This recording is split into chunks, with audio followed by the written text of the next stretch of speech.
Kaj je bilo prej, žive jaslice ali figure v hlevčku? Dobrodošli v stoječih evropskih novicah.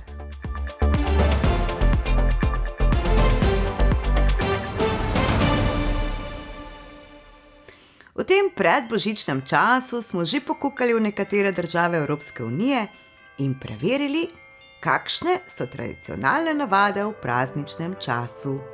Povedali smo že zgodbo adventnega venčka in božične smrečice, pa tudi z medenjaki smo se že posladkali.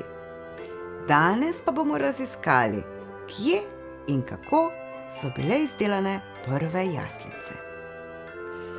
Prve jaslice so bile postavljene v stranski ladji cerkve Santa Maria Maggiore v Rimu, konec 13. stoletja. Kar nekaj časa je trajalo, da se je navada postavljanja jaslic razširila. Veliko vlogo pri širjenju te ideje so imeli jezuiti. V Rimu so po domovih jaslice postavljali v začetku 17. stoletja.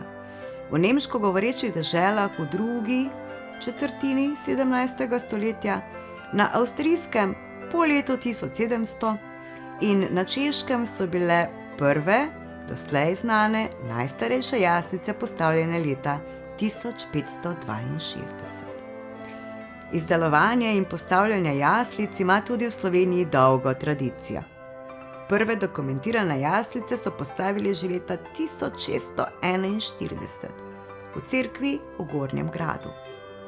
Leta 1644 so jih postavili v jezuitski cerkvi svetega Jakoba v Ljubljani.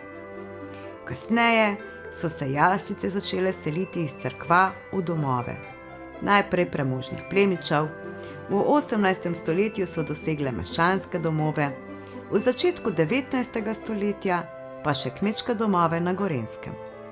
V drugih delih Slovenije so splošno rabo prišle šele v obdobju med obema vojnama.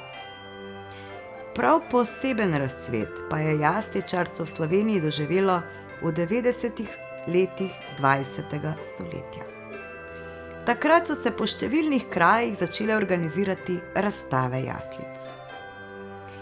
V številnih krajih po Sloveniji in tudi po Evropi v času božiča pripravijo tudi uprizoritev živih jaslic.